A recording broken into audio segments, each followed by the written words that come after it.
There's three sides to every divorce. There's yours, hers, and the truth, right? So I was walking a neighborhood and I was handing out brochures for an event I had coming up last Saturday. And boy, does that neighborhood have gossip in it. Geez, like 38 houses. I had great conversations with all the neighbors, invited them to my event.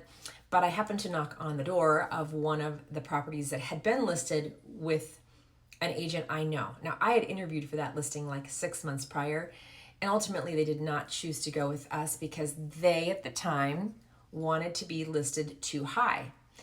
And I'm not in the interest of doing that because, like, high, like you guys, like $250,000 too high, right? And so when I take a listing, I spend a lot of money on it and a lot of effort.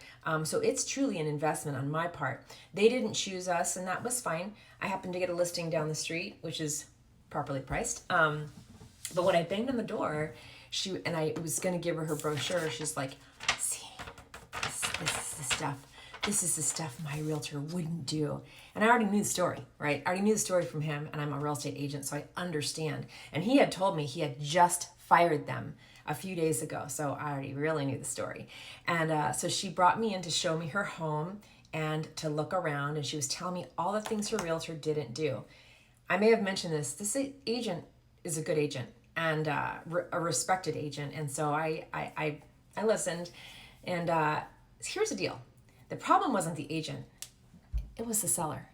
While she's pointing at him, she really, like, he had shared with me a lot of the challenges and obstacles that the wife had created, and I knew because the husband was quietly cooking in the kitchen and saying not one word.